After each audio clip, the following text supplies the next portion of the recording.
فاتحہ۔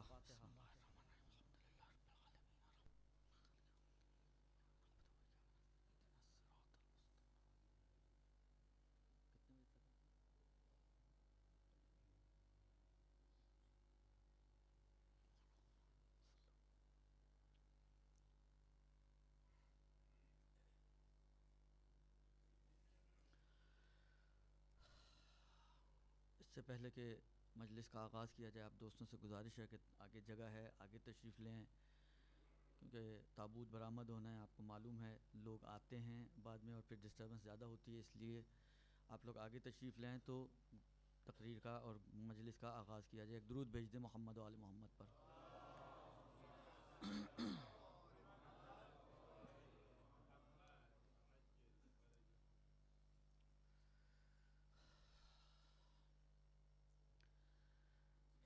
ماشاء اللہ لا حول ولا قوة الا باللہ العلی العظیم، حسبنا اللہ ونعم الوکیل، نعم المولا ونعم النصیر۔ اعوذ باللہ السمیع العلیم من الشیطان اللعین الرجیم، بسم اللہ الرحمن الرحیم۔ الحمد للہ الذی لا یبلغ مدحتہ القائلون ولا یحصی نعماءہ العادون ولا یؤدی حقہ المجتہدون، الذی لا یدرکہ بعد الہمم ولا ینالہ غوث الفتن، الذی لیس لصفتہ حد محدود ولا نعت موجود ولا وقت معدود ولا اجل ممدود، فطر الخلائق بقدرتہ ونشر الریاح برحمتہ، ثم الصلاة والسلام والتحیۃ والاکرام علی اشرف النبیین وخاتم المرسلین، سیدنا و نبینا و مولانا ابی القاسم محمد صلی اللہ علیہ وسلم وعلی اہل بیتہ الطیبین الطاہرین المعصومین المظلومین الذین اذہب اللہ عنہم الرجس وطہرہم تطہیرا۔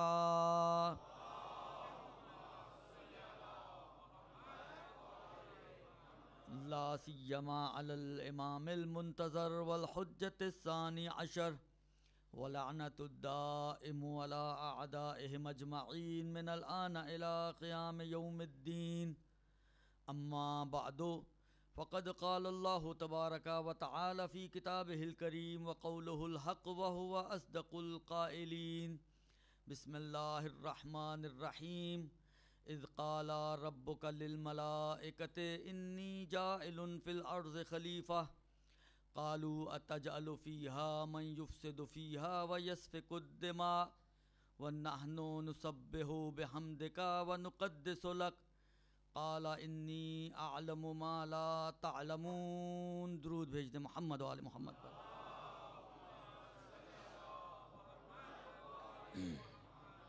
بسم اللہ الرحمن الرحیم۔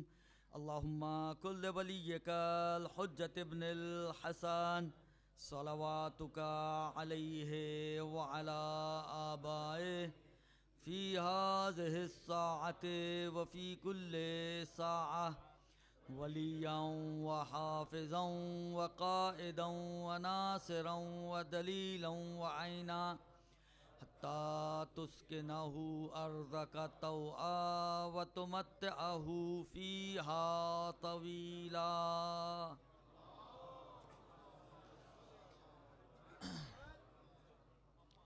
عزیزان محترم، ایک مختصر سی آیہ مبارکہ آپ کے سامنے میں نے تلاوت کی جو خلقت آدم سے تعلق رکھتی ہے۔ ارشاد رب العزت ہے اس یاد کرو، یعنی پروردگار عالم یہاں پر کچھ باتوں کو یاد کرا رہا ہے اپنے رسول کو۔ اذ قال ربک للملائکۃ، یاد کرو اس وقت کو کہ جب ہم نے اپنے ملائکہ سے کہا کہ انی جاعل فی الارض خلیفہ، کہ ہم اس زمین میں ایک خلیفہ بنانا چاہ رہے ہیں، بلکہ بھیجنا چاہ رہے ہیں، اس زمین میں ایک خلیفہ بھیجنا چاہ رہے ہیں۔ تو ملائکہ نے جواب دیا پروردگارہ تو ایسوں کو خلیفہ بنانا چاہ رہا ہے کہ جو اس زمین میں فساد برپا کریں گے اور خون بہائیں گے، جبکہ وَنَحْنُ نُسَبِّحُ بِحَمْدِكَ وَنُقَدِّسُ لَكَ، ہم تو تیری تسبیح و تحلیل کرتے ہیں اور تیری تقدیس بیان کرتے ہیں۔ قَالَ إِنِّي أَعْلَمُ مَا لَا تَعْلَمُونَ، پروردگار عالم نے جواب دیا دیکھو جو میں سمجھتا ہوں اور جو میں جانتا ہوں وہ تم نہیں جانتے ہو۔ دیکھیے اس آیے مبارکہ کو اگر آپ اس کے لہجے پہ غور کریں، دیکھیے بعض اوقات مشکل یہ ہوتی ہے کہ آیات بالآخر الفاظ ہیں اور لفظوں کے لہجے نہیں ہوا کرتے، لیکن بعض چیزیں ایسی ہوتی ہیں جب تک ان کو اس لہجے کے ساتھ آپ نہیں سمجھیں گے مطلب کی گہرائی تک آپ نہیں پہنچ سکتے۔ اس لیے اس آیے مبارکہ کے لحن کو اور اس کے لہجے کو سمجھنے کی کوشش کرنا ضروری ہے تاکہ احساس ہو سکے کہ پروردگار عالم کس بات کی طرف اشارہ کرنا چاہ رہا ہے۔ دیکھیے خدا نے کہا کہ میں ایک خلیفہ بنانا چاہتا ہوں، آگے سے ملائکہ نے کہا کہ پروردگارہ تو ایسے کو خلیفہ بنائے گا جو زمین میں فساد برپا کرے گا اور خون بہائے گا۔ اب دیکھیے اس میں تفسیری بہت گفتگو ہے، آیا ملائکہ نے کوئی اعتراض کیا خدا کے اوپر یا کچھ سمجھنا چاہ رہے تھے؟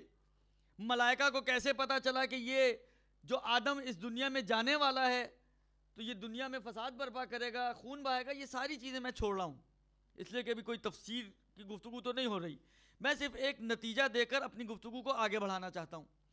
جب خدا نے اعلان کیا کہ اس زمین پر خلیفہ بھیجوں گا تو ملائکہ نے کہا کہ پروردگارہ تو ایسے کو بھیجے گا کہ جو زمین میں فساد برپا کریں گے اور خون بہائیں گے، جبکہ وَنَحْنُ نُسَبِّحُ بِحَمْدِكَ وَنُقَدِّسُ لَكَ، ہم تیری تسبیح کرتے ہیں، تیری تقدیس کرتے ہیں۔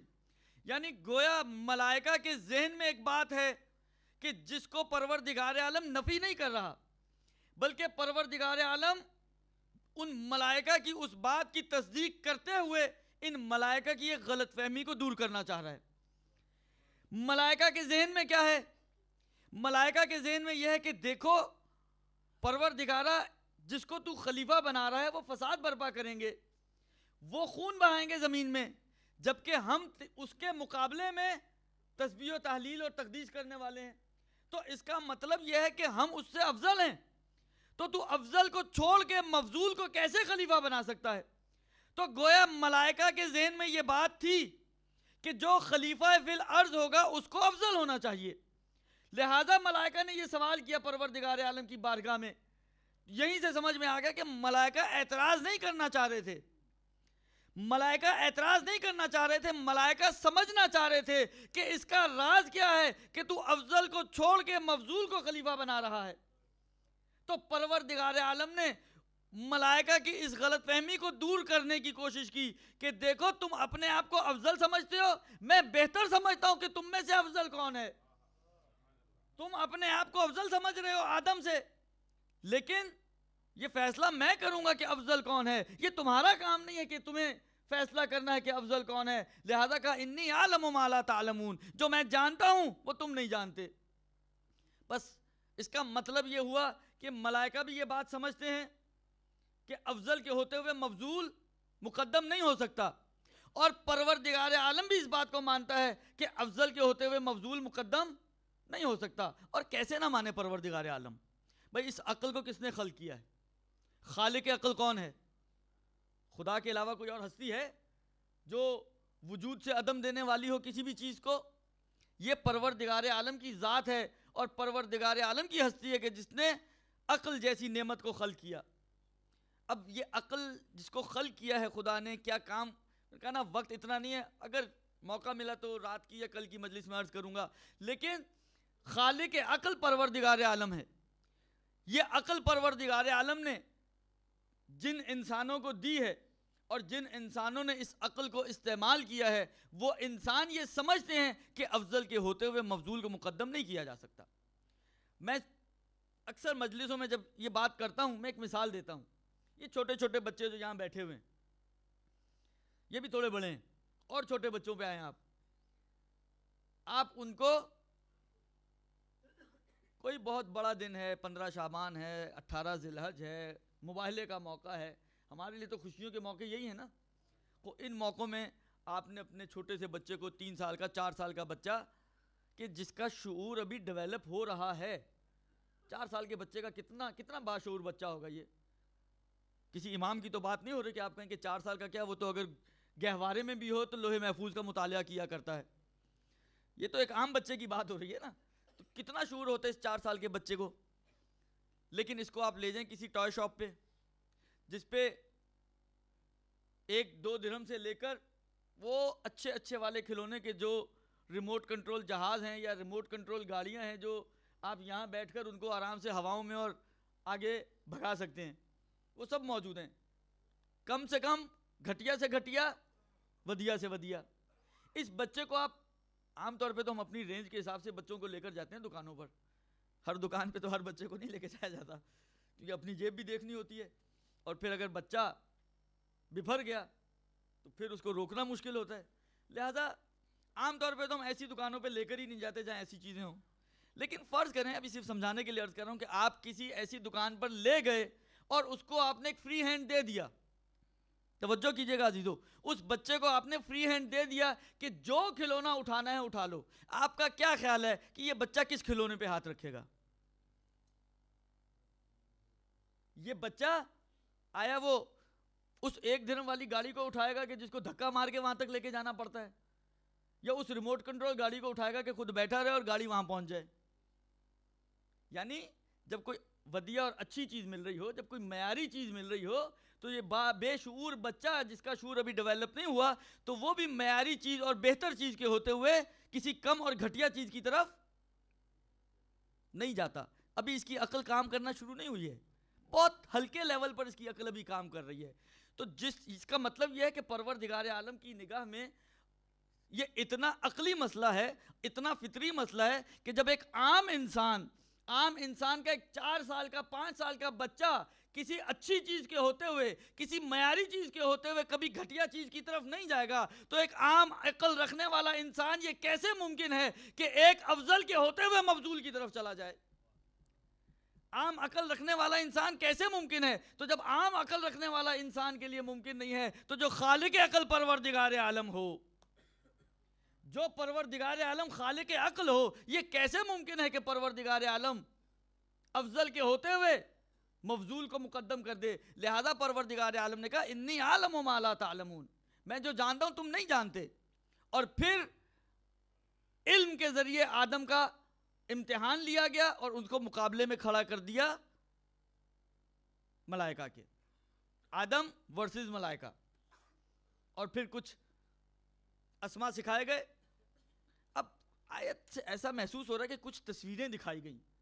آیت کا انداز ایسا ہے، تفسیروں میں اختلافات ہیں لیکن آیت کا انداز ایسا ہے کہ کچھ تصویریں دکھائی گئی اور کہا گیا کہ بتاؤ ان کے نام بتاؤ. ملائکہ وہاں پر انہوں نے ہاتھ جوڑ لیے، پروردگارہ اس کا علم ہمارے پاس نہیں ہے. اور جب آدم سے کہا گیا تو آدم نے علم الہی کی روشنی میں ان کے نام بتا دیے. تو اس کا مطلب یہ ہوا کہ پروردگار عالم نے اس ملائکہ کو سمجھا دیا کہ دیکھو، ایک چیز وہ ہے جس کو تم معیار بناتے ہو، ایک چیز وہ ہے جس کو ہم معیار بناتے ہیں. فضیلت کا معیار وہ نہیں ہے جسے تم کہہ رہے ہو. تسبیح و تقدیس فضیلت کا معیار نہیں ہے. فضیلت کا معیار اگر کوئی چیز ہو سکتی ہے تو وہ علم ہے. علم ہے جو فضیلت کا معیار ہو سکتی ہے. لہذا علم کے میدان میں کیونکہ آدم افضل ہیں، لہذا آدم ہی سزاوار ہیں اس بات کے کہ جانشین اور خلیفہ فی الارض قرار پائیں. ایک درود بھیج دیں محمد و آل محمد پر.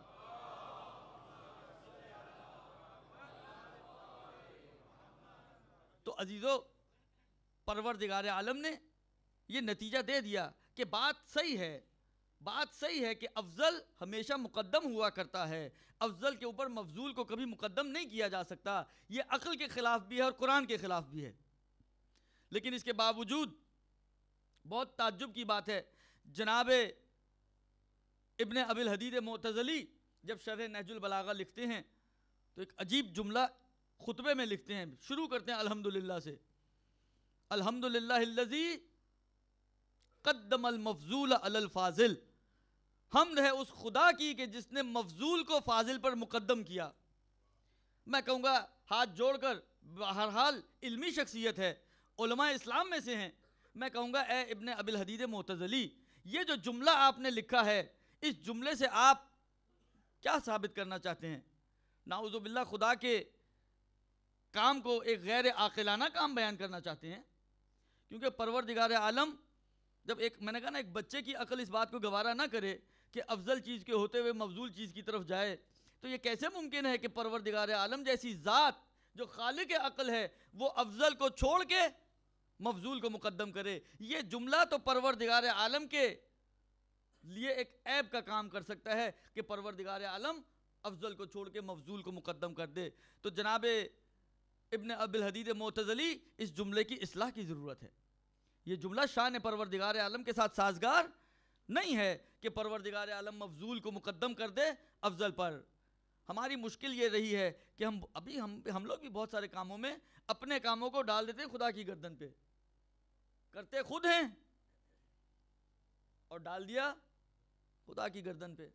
اور یہ تو اس زمانے کی ایک عام روش تھی کہ جتنی خراب کاریاں کی گئی ہیں ان تمام خراب کاریوں کو اصل یہ لوگ بانی ہیں ان چیزوں کے، بنیان گزار، اس کی بنیادیں ڈالنے والے، اس عقیدے کی، نظریے کی کہ جو کرتا ہے خدا کرتا ہے، اس سینس میں جس سینس میں میں عرض کر رہا ہوں، اس کی بنیادیں انہوں نے ڈالی ہیں. لہٰذا یہ بات ایسی نہیں ہے کہ پروردگار عالم نے مفضول کو مقدم کیا فاضل پہ. پروردگار عالم نے تو ہدایت کے اتنے چراغ روشن کر دیے کہ اگر ایک عام انسان اپنی عقل کو تھوڑا ریزنیبل طریقے سے استعمال کرے تو میں سمجھتا ہوں اس کے لیے ممکن ہی نہیں ہے کہ وہ اہل بیت کے دروازے کو چھوڑ کر کسی اور دروازے پہ چلا جائے. یہ ہم لوگ اپنی غرضوں کے تابع ہو کر جب جستجو کرتے ہیں تو نتیجے یہ نکلتے ہیں. اغراض کو نکال دیں اپنے دلوں سے. جس طریقے سے تیجانی نے لکھا نا، بالکل پہلی کتاب کی بالکل ابتدا میں مقدمے میں، کہ میں نے یہ فیصلہ کیا کہ تعصب کی پٹی کو ہٹا کر، پھر آپ سوچئے کہ جب تعصب کی پٹی کو ہٹا کر نتیجہ نکالا جاتا ہے تو پھر یہ صورتحال بنتی ہے کہ پھر میں ہدایت پا گیا. پھر ہدایت کے علاوہ کوئی اور چارہ نہیں رہتا. ایک درود بھیج دیں محمد و آل محمد پر.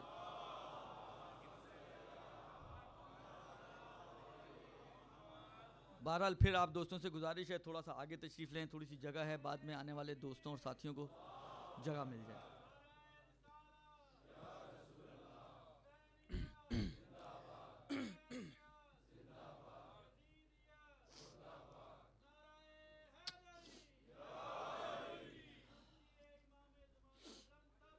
اللہم صلی علی محمد و آل محمد.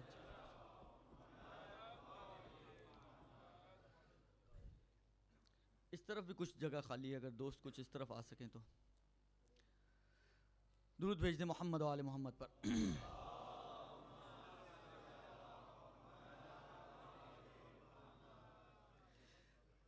دیکھیے پروردگار عالم نے بتا دیا کہ فضیلت کا معیار علم ہے. فضیلت کا معیار علم ہے. اور کیونکہ امام حسن مجتبیٰ کا تذکرہ ہے عزیزو، واقعاً آپ امام حسن مجتبیٰ کی سیرت کو اٹھا کے دیکھیے، ایک نہیں کتنے واقعات آپ کو ملیں گے کہ جو بتاتی ہے کہ جو معیار فضیلت ہے وہ حسن مجتبیٰ میں ہے. اور اگر حسن مجتبیٰ میں ہے تو انہی کو خلیفۃ اللہ ہونا چاہیے، کیونکہ خلافت الہی بغیر معیار و ملاک کے نہیں ہو سکتی. بندر بانٹ سے خلافت الہی نہیں چلتی، وہ معیار کے اوپر چلتی ہے. اور معیار وہ ہونا چاہیے کہ جس کو پروردگار عالم مانے. وہ معیار نہیں چلے گا جس کو ہم اور آپ مانیں. معیار الہی معیار ہوگا، خلافت الہی خلافت ہے، لہٰذا اسی کے اعتبار سے ہمیں آگے بڑھنا ہوگا. میں ایک واقعہ نقل کرنا چاہتا ہوں آپ کی خدمت میں، آپ لوگوں کا سنا ہوا واقعہ ہوگا ظاہراً، لیکن میں اپنے بچوں کے لیے اور جوانوں کے لیے نقل کرنا چاہتا ہوں. ایک شخص امیر المومنین علی ابن ابی طالب علیہ السلام کی خدمت میں آتا ہے.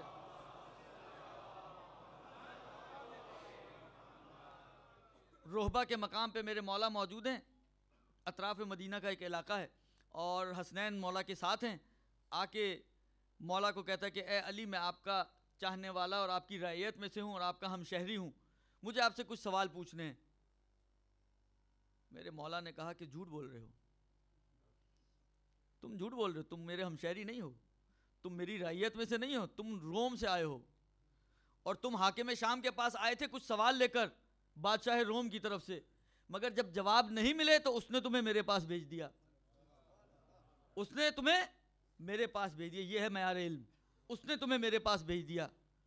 اور یہ دو بچے ہیں، ان میں سے جس سے بھی پوچھنا چاہو پوچھ سکتے ہو. یہ دو بچے ہیں، ان میں سے جس سے بھی پوچھنا چاہو پوچھ سکتے ہو. وہ امام حسن مجتبیٰ کی طرف متوجہ ہوا اور کہا میں ان سے سوال کرنا چاہتا ہوں. اور 4-5 سوال ہیں، مشہور سوال ہیں کہ حق و باطل میں کتنا فاصلہ ہے، اور زمین سے آسمان تک کا کتنا فاصلہ ہے، اور مشرق و مغرب کے درمیان کتنا فاصلہ ہے، اور مخنث وہ کسے کہتے ہیں، قوس و قزح کیا ہوتا ہے، اور آخری چھٹی چیز جو اس نے پوچھی وہ یہ کہ وہ 10 چیزیں کون سی ہیں جو ہر چیز ایک دوسرے کی نسبت زیادہ سختر ہے. اب یہ جب 5-6 سوال پوچھے، امام نے ایک ایک کا جواب دینا شروع کیا. کہا کہ زمین سے آسمان تک کا فاصلہ مظلوم کی آہ جتنا اور تیری آنکھ کی بنائی جتنا ہے، تیری آنکھ کی حد جتنا ہے. مشرق سے مغرب تک کا فاصلہ سورج کے ایک دن کی مسافت جتنا ہے. حق و باطل کا فاصلہ 4 انگشت کا ہے، جو آنکھ سے دیکھو وہ حق ہے، جو کان سے سنو وہ باطل ہے. دیکھیے یہ جواب میں سمجھتا ہوں اہل بیت کے علاوہ کوئی نہیں دے سکتا. یہ جواب اس فی البدی طریقے سے سامنے والے کو سمجھا دینا اس کے لیول پر آ کر، یہ اہل بیت کے علاوہ کسی اور کے بس کی بات نہیں ہے. گئے تو تھے نا کسی کے پاس، وہ دے سکا جواب. تمام تر فن خانیوں کے باوجود ان سے کچھ نہیں ہو سکتا تھا. لہٰذا قوس و قزح کی جب بات آئی تو کہا کہ قوس خدا ہے، قزح نہ کہو، وہ شیطان کا نام ہے. اور قوس علامت ہے، اگر یہ نجات کی علامت ہے، اگر یہ بارش سے پہلے نظر آئے تو بارش کی علامت ہے، اور بارش کے بعد نظر آئے تو امن کی علامت ہے. اور کہا کہ مخنث اس تیسری جنس کو کہتے ہیں، اور پھر اس کی کچھ خصوصیات بیان کی.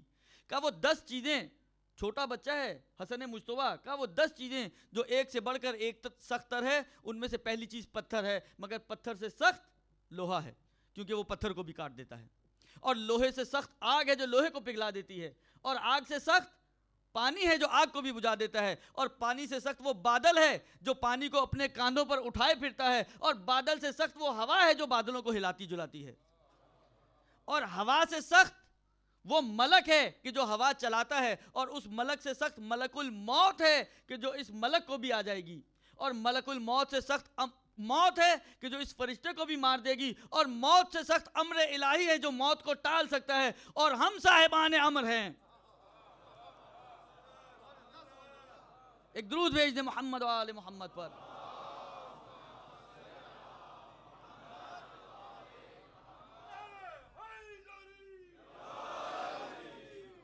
ہم صاحبان امر ہیں، اطیعوا اللہ و اطیعوا الرسول و اولی الامر منکم. عزیزو پتہ چلا یہ اولی الامر ہیں کون؟ یہ اولی الامر اہل بیت کی ہستیاں ہیں. یہ اولی الامر اہل بیت علیہم السلام ہیں کہ جن کے اشارے پہ یہ دنیا چلتی ہے. عزیزو یعنی واقعاً میں سمجھتا ہوں کہ اتنے ہدایت کے اعلام معین ہے کہ اگر کوئی شخص آئے آ کے ان کو پڑھے، ان روایتوں کو پڑھے جو اہل بیت کی شان میں آئی ہیں. جو اچھا روایتیں 2 طرح کی ہیں. کچھ وہ ہیں کہ جو مجموعی طور پر اہل بیت کی، جیسا سفینۃ النوح والی روایت ہے، تمام اہل بیت کا تذکرہ ہے اس میں نا، مثل اہل بیتی. کچھ ہیں جو فردن فردن، امام حسن کے بارے میں الگ ہیں، امیر المومنین کے بارے میں الگ ہیں، امام حسین کے بارے میں الگ ہیں، جناب زہرا کے بارے میں الگ ہیں، اور باقی ائمہ کے بارے میں الگ الگ روایتیں وارد ہوئی ہیں. میں ایک کتاب آپ کو ریفر کرتا ہوں، آپ بلکہ 2 کتابیں آپ پڑھیں، ضرور پڑھیں، تھوڑا سا ٹائم نکالا کریں مطالعے کے لیے. بلکہ ایک حدیث بھی ہے جس میں ختمی مرتبہ تعجب کرتے ہیں اس شخص کے اوپر کہ جو پورے ہفتے میں کچھ گھنٹے اپنے دینی معلومات کے لیے نہ نکالے. یعنی واقعی یہ تعجب خیز بات ہے کہ آپ پورے ہفتے میں چند گھنٹے اپنے دین کے لیے نہ نکال سکیں جو سب سے اہم ہے آپ کی نسبت آپ کے لیے، اور دنیا کے لیے سارا ہفتہ آپ کے پاس ہے. لہٰذا تھوڑا سا وقت نکالا کر مطالعے کے لیے. ایک کتاب ہے القطرہ، عربی زبان میں ہے، اس کا اردو میں ترجمہ تو ہو چکا ہے، باقی زبانوں کا مجھے علم نہیں ہے. اردو میں مناقب اہل بیت کے نام سے 4 چھوٹی چھوٹی جلدوں میں اس کا ترجمہ ہوا ہے. القطرہ خود 2 والیومز میں ہے. احمد مستنبط، آیت اللہ احمد مستنبط کی لکھی ہوئی کتاب ہے، معرکۃ الآراء کتاب. اور کیسی کتاب؟ ان کے فرزند نقل کرتے ہیں کہ میرے بابا نے جب پہلی جلد لکھی القطرہ کی تو میرے بابا جب سوئے تو انہوں نے خواب میں دیکھا کہ جناب زہرا سلام اللہ علیہا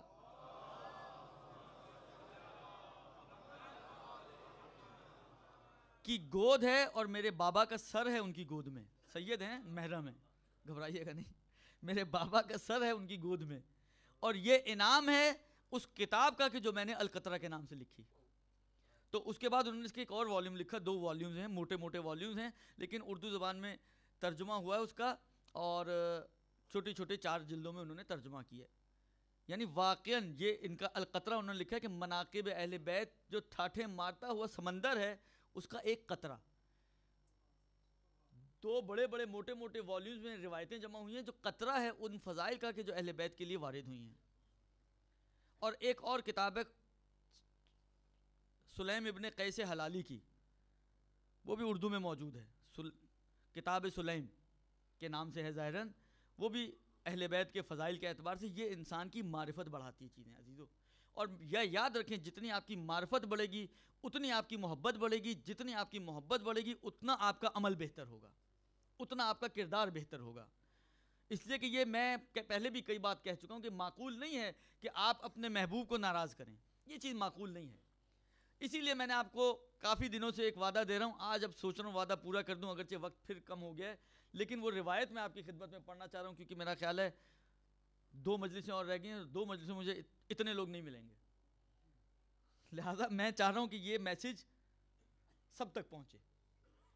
دیکھیں اب تک میں نے اہل بیت کی شان بھی بیان کی, ان کے فضائل بھی بیان کیے, اس مومن کی مقام و مرتبے کو بھی تھوڑا بہت بیان کیا کہ جو اہل بیت کا ماننے والا ہے, اہل بیت کا چاہنے والا ہے. یہ ایک روایت ہے جو ختمی مرتبہ صلی اللہ علیہ وآلہ وسلم سے مروی ہے.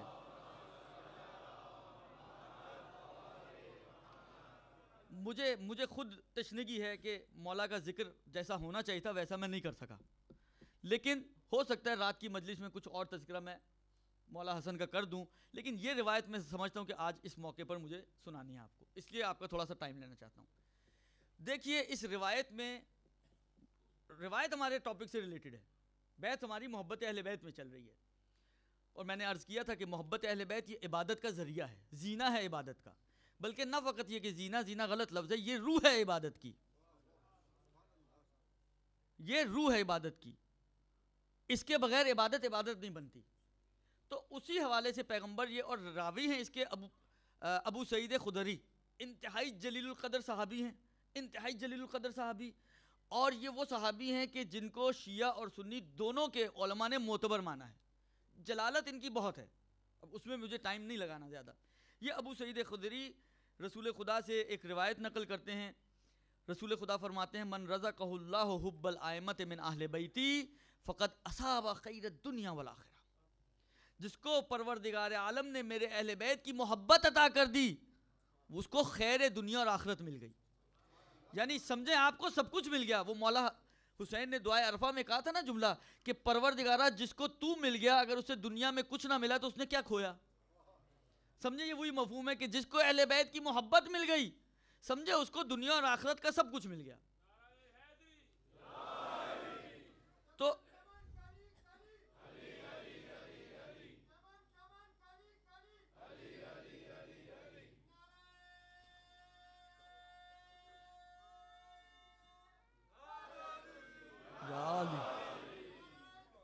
اللہم صلی اللہ علیہ وسلم.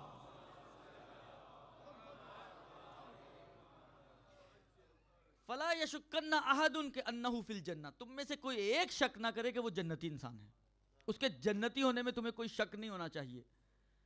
فإن فی حب اہل بیتی 20 خصلۃ, اس لیے کہ میرے اہل بیت کی محبت کے نتیجے میں اس انسان کو 20 صفات عطا ہوتی ہیں, 20 نعمتیں ملتی ہیں, 20 خصوصیتیں ملتی ہیں, اس کے لیے 20 انعامات ہیں, جو بھی آپ ترجمہ کرنا چاہیں. 10 دنیا میں, عشر منہا فی الدنیا و عشر منہا فی الآخرہ. اچھا اب میں آپ کی خدمت میں صرف ایک گزارش کرنا چاہتا ہوں آپ لوگوں سے. دیکھیں جب یہ ڈکیتیاں, دہشت گردیاں وغیرہ ٹائپ کی چیزیں ہوتی ہیں تو پولیس کیا کرتی ہے؟ پولیس یہ کرتی ہے کہ پہلے ایک سکیچ بناتی ہے, خاکہ اس کا جو تیار کیا جاتا ہے, تو خاکہ تیار کے جو انیشل سٹیج ہے وہ کیا ہے, پہلے وہ ایک سکیچ بنائے گی اس کا حجم کا, اور پھر باقی جو وہ بتاتا جائے گا دیکھنے والا باقی چیزیں وہ اس میں ایڈ کرتی جائے گی. اس نے کہا جی اس کا ناک لمبا تھا تو انہوں نے ایک لمبا ناک بنا دیا. اس نے کہا تھوڑا چوڑا بھی تھا, اس نے چوڑا کر دیا. اس نے کہا آنکھیں چھوٹی چھوٹی تھیں تو انہوں نے چھوٹی چھوٹی آنکھیں بنا دی. ان کا داڑھی مونچھیں بھی تھی تو داڑھی مونچھیں بھی بنا دی, لمبی تھی چھوٹی تھی. جیسے جیسے یہ بتاتا جائے گا ویسے ویسے وہ ایڈ کرتا جائے گا, اور جب وہ پورا کر لے گا تو وہ ایک خاکہ بن جائے گا اس انسان کا کہ جس نے یہ کام انجام دیا ہے. آپ سے میری گزارش یہ کہ آپ پہلے ایک خالی خاکہ بنائیں کسی مومن کا, اس کے بعد یہ رنگ جو میں بتا رہا ہوں بھرنا شروع کر دیں. آپ جو میں بتا رہا ہوں اس کے اندر وہ رنگ آپ ڈالنا شروع کر دیں. پھر میں روایت کا شاید آخر پڑھنے کی ضرورت نہیں پڑے گی کہ جو آخرت میں اس کو ملنے والا ہے وہ کیا ہے. وہ اتنا کرسٹل کلیئر تصویر بن جائے گی کہ ہر شخص آنکھیں بند کر کے کہہ سکتا ہے کہ انہو فی الجنہ, یہ جنتی انسان ہے. یہ اب آپ کا کام ہے ساتھ ساتھ میرے اس کو آپ بناتے رہیں. ایک خالی خاکہ پہلے انسان کا بنائیں جس کے اندر کچھ نہیں ہے, اب اس میں آپ ایڈ کرنا شروع کریں. پیغمبر کہتے ہیں اما لطیف الدنیا, وہ خصوصیات جو اس کو دنیا میں عطا ہوتی ہیں محب اہل بیت کو. اسی سے پتہ چل جائے گا کہ یہ اگر خصوصیات ہیں تو سمجھ لیں ہم محب اہل بیت ہیں, اور اگر ان خصوصیات میں کہیں کمی ہے تو سمجھیں ہماری محبت میں کمی ہے. اور اس کے لیے پھر ان 2 کتابوں کا آپ ضرور مطالعہ کریں, پھر تو ہائیلی ریکمینڈڈ, کیونکہ جب تک محبت نہیں بڑھے گی اس وقت تک یہ اسکیچ آپ کا پورا نہیں ہوگا. کہا اما فی الدنیا فالزہد, پہلی خصوصیت ہے کہ زاہد انسان ہوگا. زاہد انسان, میں زہد کی تعریف ایک دفعہ پہلے کر چکا ہوں امیر المومنین کے کلام میں. مولا کہتے ہیں زہد یہ نہیں ہے کہ تم کسی چیز کے مالک نہ بنو, زہد یہ ہے کہ کوئی چیز تمہاری مالک نہ بننے پائے. بھئی یہ ہے زہد کا معیار, کہ کوئی چیز تمہاری مالک نہ بننے پائے. تمہاری مالک ہونے کا مطلب یہ کہ اگر وہ چھنے تو وہیں تمہارا ہارٹ اٹیک ہو جائے. بعض لوگوں کو مال سے بڑی محبت ہوتی ہے, جیسے ہی پتہ چلا کشتی ڈوب گئی تو یہ بھی ڈوب گئے, ہاسپٹل میں پہنچے میں آئی سی یو میں پڑے ہوئے, اور پتہ نہیں نکلتے ہیں وہاں سے یا نہیں نکلتے ہیں. تو یہ نہیں ہونا چاہیے. مال دنیا ہے, دنیا کی محبت کو دل سے نکال دیں. مال دنیا ہے, یہ آج ہے کل یہ نہیں ہے. تاریخ اس بات کی گواہ ہے کہ بادشاہ فقیر اور فقیر بادشاہ بنائے ہیں خدا نے. لہذا اس کے چکر میں نہ پڑیں, ہے تو ٹھیک ہے, نہیں ہے تو اس کا غم نہ کھائیں, یہ یاد رکھیں. پہلی چیز زہد فی الدنیا. دوسری چیز والحرص علی العمل, جو محبت اہل بیت رکھتا ہوگا وہ عمل کے لیے لالچی ہوگا. لالچ بری بلا ہے, لیکن مال دنیا کے لیے, عمل کے لیے لالچ بہت بہترین چیز ہے. یہ مومن کی صفات میں سے ایک صفت ہے کہ جو محب اہل بیت ہوگا وہ عمل کی نسبت لالچی ہوگا. ہم چھوٹے چھوٹے موقع چھوڑ دیتے ہیں.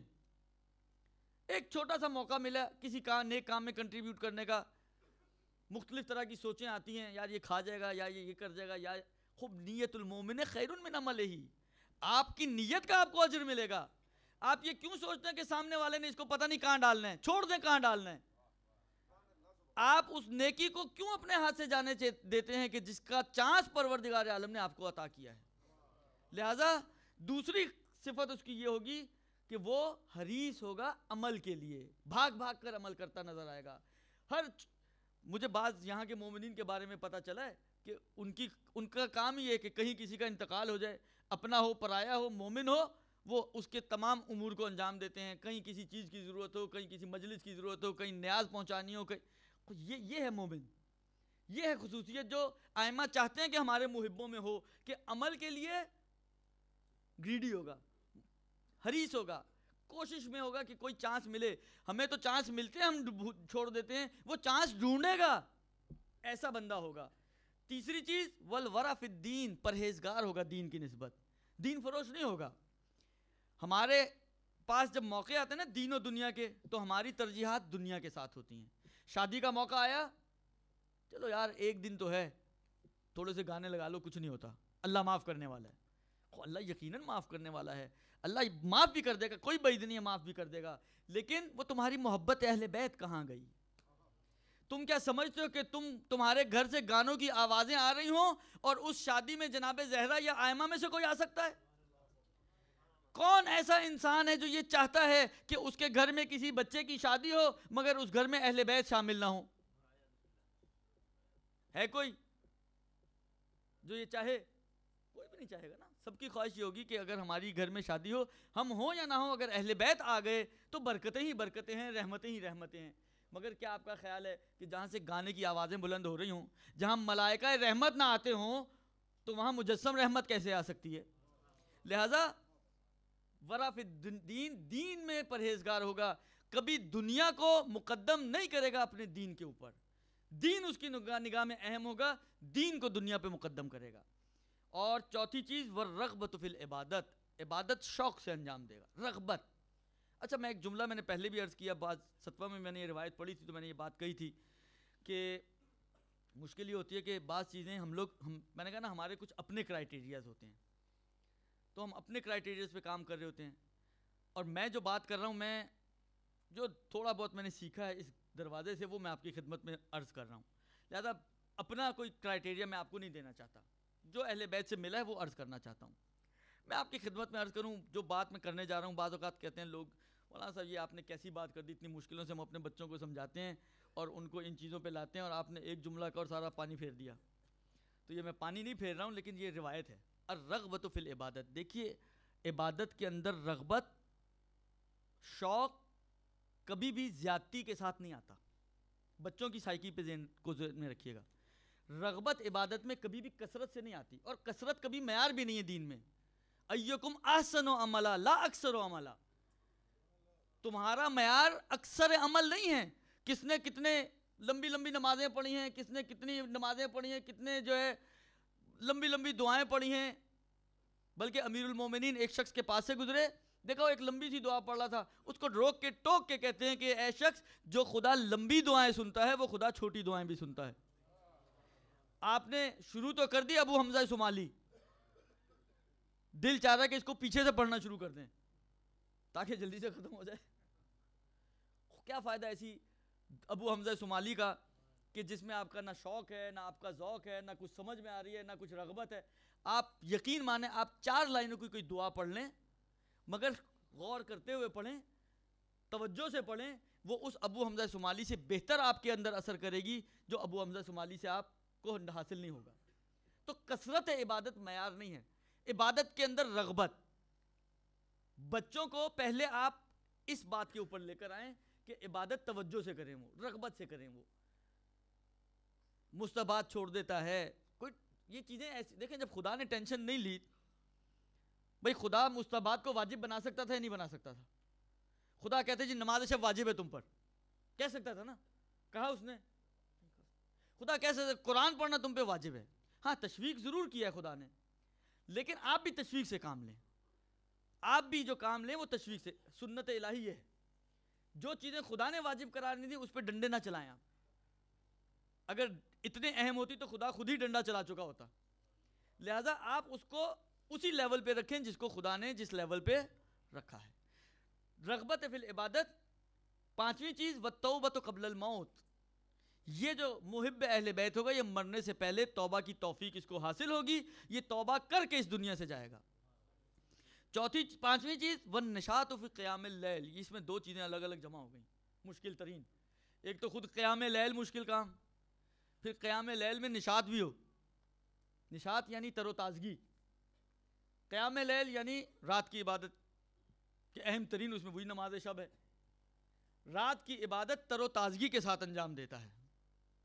ہم تو فجر کی نماز تر و تازگی سے نہیں پڑھتے، جو رات گزرنے کے بعد کا مرحلہ ہے، تو رات کی عبادت کہاں تر و تازگی سے ہوگی؟ لیکن میں آپ کی خدمت میں عرض کروں، یہ نماز شب خود فی نفس ہی یقین مانے کہ بلکہ بعض روایتوں میں بھی یوں ہے کہ پیغمبر کو آمادہ کیا جا رہا ہے نبوت کے لیے، اور ان کو کہا جا رہا ہے کہ تم رات کی عبادت انجام دو، نماز شب پڑھو، یہ نماز شب پڑھو گے تو پروردگار عالم تمہیں مقام محمود تک پہنچائے گا۔ یہ اتنی اہم عبادت ہے، یعنی گویا پروردگار عالم کو طاقت ملے گی تو اس نماز شب سے، لائٹیں بھی بند ہونا شروع ہو گئیں، طاقت ملے گی اس نماز شب سے، تو یہ طاقت دینے والی عبادت ہے۔ میں ایک چھوٹی سی بات کرنا چاہتا ہوں، چلیں باقی باتیں میں، لیکن میں نہیں ابھی پوری کروں گا، جتنی لائٹیں بند کرنی ہیں لوگ کر لیں۔ میں عرض کروں آپ کی خدمت میں کہ پھر لوگ ملیں گے نہیں نا مجھے، مشکل ہی ہے۔ یہ جو ہے اپنا نماز شب، میں ایک چیز آپ کی خدمت میں عرض کروں، ہم لوگ مفاتی میں پڑھا نماز شب کا طریقہ، تاکیبات نماز میں پڑھا طریقہ، بعض دوسری جگہوں پہ پڑھا، بس طریقہ پڑھ کے ہی جو ہے وہ ہمتیں پست ہو جاتی ہیں۔ 300 مرتبہ قنوت میں یہ پڑھو، الاف الاف، یہ دعا پڑھو، وہ دعا پڑھو، یہ کرو وہ کرو، ایسا کرو ویسا کرو، 11 رکعت ہے، انسان کہتا ہے یار یہ تو بڑا مشکل، پھر نشاط سے بھی پڑھنی ہے، دوسری مشکل تو یہ ہے نا. تو میں آپ کو ایک طریقہ بتاتا ہوں. دیکھیں عادت ڈالنے کے لیے بیسٹ ہے, اور میں نے اس دن بھی عرض کیا تھا 40 دن آپ نے یہ عمل کر لیا تو یہ آپ کی روٹین میں آ جائے گا. آغا سیستانی کا تو نظریہ بہت آسان ہے. وہ کہتے ہیں کہ نماز مغربین کے فوراً بعد آپ نماز شب پڑھ سکتے ہیں. تو وہ جو ہوتا ہے نا جی ویٹ کرو آدھی رات کا, تو ان کے نظریے میں تو وہ مسئلہ ہی حل ہے, آپ اسی وقت پڑھ لیں. یہ ایک. البتہ باقی جو مراجعین ہیں وہ آدھی رات کے بعد کہتے ہیں, اور آدھی رات میرے خیال میں آپ لوگوں کی آدھی رات بالکل ابتدائے رات ہوتی ہوگی, کیونکہ آدھی رات کا مطلب ہے کہ ظہر سے 11.25 گھنٹے بعد دو مراجع کے مطابق, اور 12 گھنٹے بعد آغا خوئی کے مطابق. تو یہ جو 12 گھنٹے یا 11.25 گھنٹے بعد ظہر سے, ظہر ہو رہی ہے 12:15 بجے, 12:20 پر, 12:25 پر, خوب 12:15 بجے آپ چلے 12 گھنٹے چلے جائیں تو رات کے 12:30 ہوں گے. تو کون ہے جو سو رہا ہوتا ہے 12:30 بجے؟ اس وقت آپ اس وقت بھی پڑھ سکتے ہیں, کوئی ٹینشن نہیں ہے. اور اگر خوف ہو کہ میں نہیں اٹھ پاؤں گا تو آپ قضا کر کے پڑھ لیں.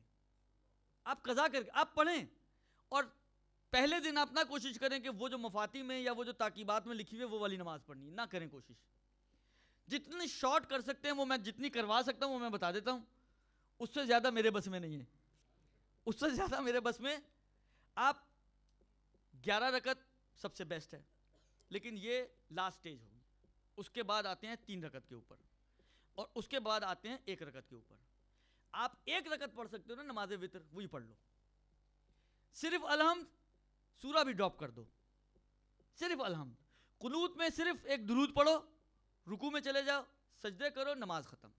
اب اس سے چھوٹی میں نہیں کر سکتا, اس سے چھوٹی, کیونکہ الحمد میں چھڑوا دوں تو لا صلاۃ الا بفاتحۃ الکتاب, تو الحمد کے بغیر تو کوئی نماز ہی نہیں ہوتی. اور قنوت میں صرف ایک درود پڑھوایا, کوئی لمبی چوڑی دعا ربنا آتنا فی الدنیا حسنۃ وفی الآخرۃ, اس میں بھی ٹائم زیادہ لگتا ہے.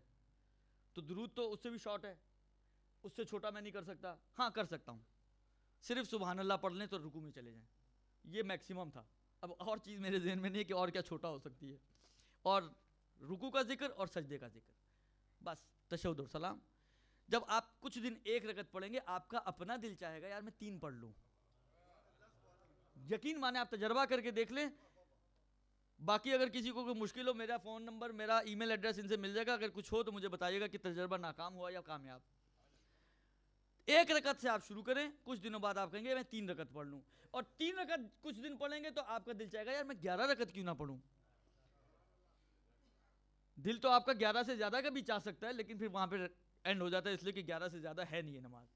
تو کہنے کا مقصد عزیزو یہ ہے کہ یہ چیزیں جو زیادہ کا آپ کا دل چاہے گا نا, پھر آپ آہستہ آہستہ ممکن ہے نوافل یومیہ کی طرف آئیں گے. اس نماز شب سے نکلیں گے, آپ کہیں گے یار چلو فجر کی بھی 2 نافلے پڑھ لوں. 11 پڑھ لیے تو 2 رکعت میں کتنی دیر لگے گی. فجر کا پڑھیں گے, یہ آپ کو توفیق دے گا کہ آپ ظہر اثر کے بھی نوافل پڑھیں. ظہر اثر کی پڑھیں گے, یہ آپ کو توفیق دے گا کہ آپ مغرب عشاء کے بھی نوافل پڑھیں. اور چوتھے امام سجاد علیہ الصلوۃ والسلام کی ایک روایت,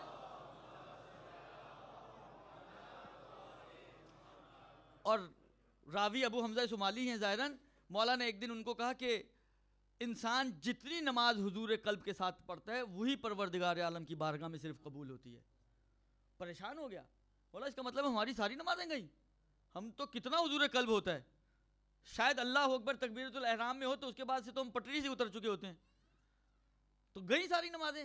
کہا یہ نوافل اس کا جبران کر دیتی ہیں, یہ نافلے جو آپ پڑھتے ہیں یہ اس کمی کا جبران کر دیتے ہیں, لہذا اس کو توفیق انہی چیزوں کے ذریعے ملے گی عزیزو.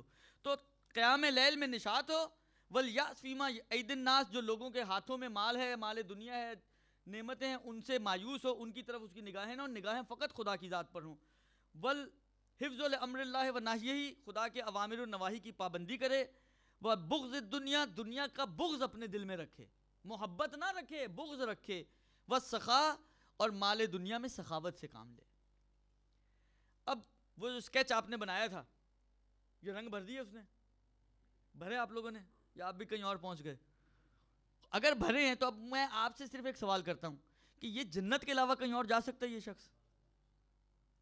جو تصویر آپ نے خود بنائی ہے, آپ کی اپنی بنائی ہوئی تصویر ہے, آپ کا کیا خیال ہے اگر آپ کو بولا جائے کہ اس کو جنت میں ڈالنا ہے یا جہنم میں, تو آپ کہاں ڈالیں گے اس کو؟ تو پیغمبر نے اسی لیے تو کہا تھا نا کہ شک نہ کرنا کہ یہ جنتی انسان ہے. اس لیے کہ جو زاہد آدمی ہوگا، جو عامل آدمی ہوگا، جو پرہیزگار ہوگا دین کی نسبت، جو سخی ہوگا، جو بغض دنیا رکھتا ہوگا، جو ساری یہ خصوصیات رکھتا ہوگا، تو وہ کس بیس پر اس کو جہنم میں ڈالا جائے گا؟ جہنم میں جانے کے لیے میں نے شاید ذیشان صاحب کا ایک جملہ نقل کیا تھا، نہیں کیا یا مجھے نہیں یاد اب آ رہا کہ یہاں کیا یا نہیں کیا، میں ایک تکرار کر کے باقی 10 چیزیں انشاءاللہ بعد میں، وہ تو اخروی چیزیں ہیں تو آپ خود سوچ لیں اس کا آخرت کیسی ہوگی، لہذا میں اس کو ابھی ڈراپ کر دیتا ہوں اور بعد میں عرض کروں گا۔ ذیشان صاحب کا ایک جملہ میں نے عرض کیا تھا شاید، جو مجھے یاد پڑتا ہے کہ ذیشان صاحب فرمایا کرتے تھے کہ جنت میں جانا مشکل کام نہیں، جہنم میں جانا مشکل کام ہے۔ خدا رحمت کرے، جنت میں جانا مشکل کام نہیں، جہنم میں جانا مشکل کام ہے۔ اب آپ خود سوچ لیں کہ یہ جو ایسا انسان ہو، جہنم میں ڈالنا اس کو مشکل ہے یا جنت میں ڈالنا اس کو مشکل ہے؟ بس وہ یہی کہا کرتے تھے کہ جو فطرت تمہیں دی ہے خدا نے، اسلامی فطرت، اس پہ باقی رہو، سیدھے جنت میں جاؤ گے۔ یہ تو جہنم میں جانے کے لیے کبھی خدا کی مخالفت کرنی پڑتی ہے، تو کبھی خدا کے رسول کی مخالفت کرنی پڑتی ہے، تو کبھی اہل بیت کی مخالفت کرنی پڑتی ہے، تو کبھی قرآن کی مخالفت کرنی پڑتی ہے۔ یعنی اتنی مخالفتیں کرنے کے بعد جہنمی بنو گے، اور جنتی فطرت پہ باقی رہنے سے۔ تو فارمولہ تو بہت آسان دیا انہوں نے، اور یہ روایت بیان کر رہی ہے۔ تو عزیزو، یہ ہے محب اہل بیت۔ ہمیں اپنے آپ کو اس لیول تک لانا ہے، اگر نہیں ہے تو ہمیں اپنے آپ کو اس لیول پر لانا ہے، اور اگر اس لیول پر پہنچ گئے تو کوئی شک نہ کرے کہ یہ شخص جنتی ہے، پیغمبر کا فرمان اور پیغمبر کا قول، اور سمجھ لیں پتھر پہ لکیر۔ بس عزیزو، ان 2 ہستیوں کی مناسبت تھی نا، ایسے افضل اور علم و تقوی کے پیکر ہستیوں کو پروردگار عالم نے ہمارا رہبر قرار دیا، مگر ہم لوگوں نے دنیا میں مبتلا ہو کر کیا کیا ان کے ساتھ؟ یہ بھی عرض کر دوں کہ جو کچھ ان کے ساتھ ہوئے صرف دنیا کی مشکلات ہیں۔ دنیا میں مبتلا ہوئے یہ لوگ، محبت دنیا ان کے دلوں میں آئی، نتیجہ یہ نکلا کہ کسی نے حسن کے جنازے پہ تیر برسائے تو کسی نے حسین کو تیروں سے چھلنی کر دیا۔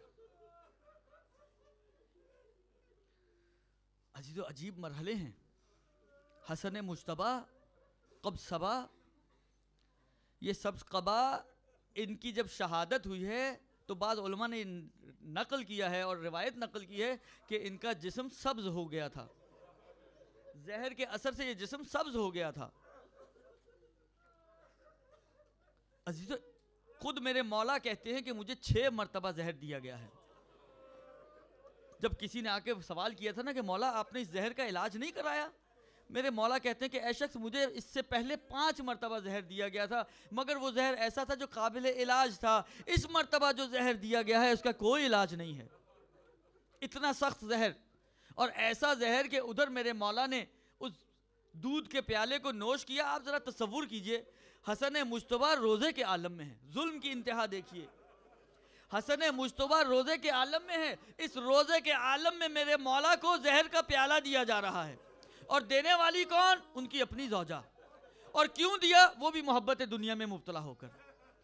جب 1 لاکھ دینار اس کے پاس پہنچے اور یزید سے شادی کا کہا گیا تو ایک مرتبہ وہ راضی ہو گئی تاریخ کے قبیح ترین ظلم کے اوپر، اور اس بات پر آمادہ ہو گئی کہ حسن مجتبیٰ کو زہر دیں گی۔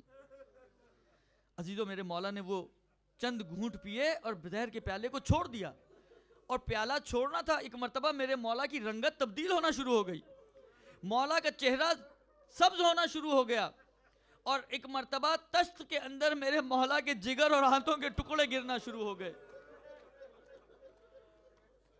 اس عالم میں کہ میرے مولا کے جگر کے ٹکڑے تشت میں ہیں، ارے آپ ذرا سوچئے، بہنیں بھی تو دیکھ رہی ہوں گی نا، حسین جیسا بھائی بھی تو دیکھ رہا ہوگا نا، تو ان کے دلوں کی کیا کیفیت ہوگی؟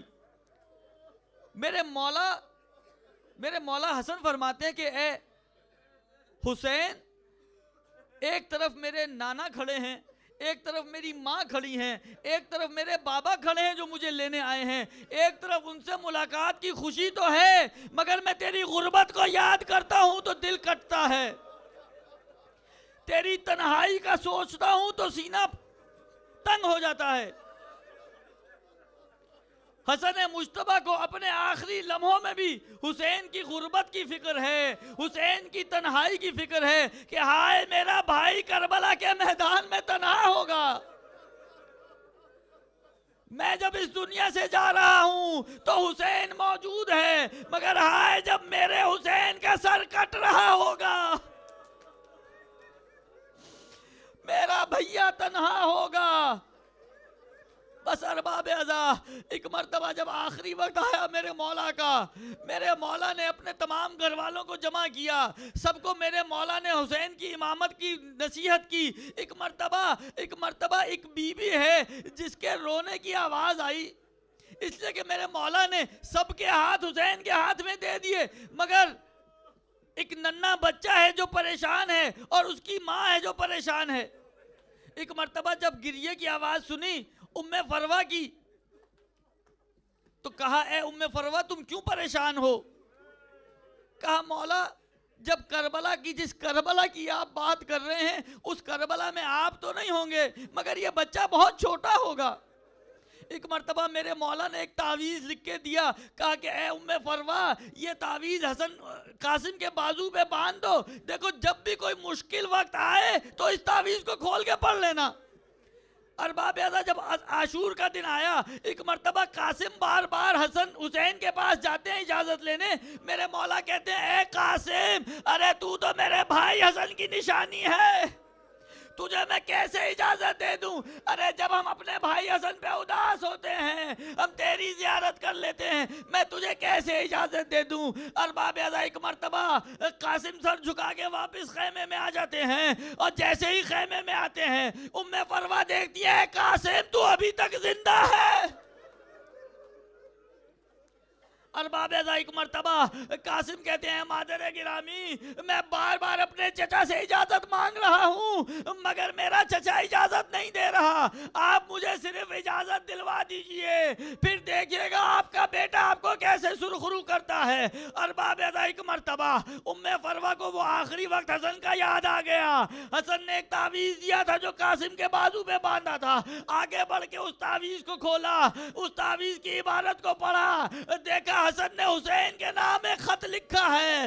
ارباب عزا اس خط کو دیا، جاؤ بیٹا قاسم اب تمہیں اجازت مل جائے گی، اب تمہیں اجازت مل جائے گی۔ ایک مرتبہ قاسم اس خط کو لے کر حسین کی خدمت میں پہنچے، حسین نے اس خط کو دیکھا، ارے اپنے بھائی کی تحریر دیکھی، حسین کو اپنا بھائی یاد آ گیا، قاسم کو اپنی آغوش میں لیا۔ ارباب عزا مقاتل نے یہ جملہ لکھا، چچا بھتیجا نے اتنا گریہ کیا کہ زمین کربلا پہ غش کھا کے زمین کربلا پہ غش کھا کے گر پڑے۔ ایک مرتبہ حسن مجتبیٰ اس دنیا سے رخصت ہو رہے ہیں، بہت بڑی مصیبت کا وقت ہے، حسین کے لیے بہت مصیبت کی گھڑی ہے، حسین کے لیے اپنی شہادت اتنی سخت نہ ہوگی جتنی اپنے بھائی کی شہادت سخت تھی۔ بس ارباب عزا ایک مرتبہ حسن کا جنازہ تیار کیا گیا، حسن کو غسل دیا، حسین نے حسن کو غنوت کیا، کفن پہنایا، حسن پہ نماز جنازہ پڑھی، اب حسن کا جنازہ اٹھا، ارباب عزا یہ چلا مدینے میں روضہ رسول کی طرف، جیسے ہی اس جنازے نے رسول کے روضے کا رخ کیا، ارے دشمنوں نے جنازے کا احترام بھی نہ چھوڑا، دشمنوں نے جنازے کا احترام بھی نہ چھوڑا۔ ایک مرتبہ تیروں کی بارش حسن کے جنازے پہ، بعض لوگوں نے یہ جملہ کہا ارے حسن اور حسین کی شہادت میں فرق یہ ہے کہ حسن کے جنازے میں تیر تھے اور حسین کا جنازہ تیروں پہ تھا۔ بس ارباب عزا ایک مرتبہ حسن کے جنازے میں تیر لگے، حسن نے کہا تھا بھائی حسین دیکھو یاد رکھنا میری تدفین پر جنگ نہ کرنا، تلوار نہ نکالنا، ایک مرتبہ اگر مجھے پہلو رسول میں دفن نہ ہونے دیا جائے تو مجھے بقی میں دفن کر دینا۔ ایک مرتبہ یہ جنازہ واپس لایا گیا، عزیز و تاریخ کا پہلا جنازہ تھا۔ تاریخ کا پہلا جنازہ تھا جو گھر سے نکلنے کے بعد دوبارہ چھلنی ہو کر واپس آیا ہے. یہ جنازہ جب گھر میں پہنچا، آپ سوچئے زینب کے دل کا کیا عالم ہوگا، آپ سوچئے ام کلثوم کا کیا عالم ہوگا، بہنوں کا کیا عالم ہوگا، زوجہ کا کیا عالم ہوگا. ارے جنازہ رکھا گیا، ایک مرتبہ زینب و کلثوم آگے بڑی ہوں گی نا، بھائی کے جنازے سے تیر نکال. میں کہوں گا اے حسن مجتبی، ارے آپ کتنے خوش قسمت ہیں، آپ کے جنازے میں تیر تو ہیں مگر بہنیں آگے بڑھ کے نکال رہی ہیں. مگر ہائے وہ حسین کا جنازہ، ارے حسین کے جنازے سے تیر عزیزو آپ کو پتہ ہے کیسے نکلے؟ جب شام غریبہ میں گھوڑے بھاگے میرے مولا کے جسد میں.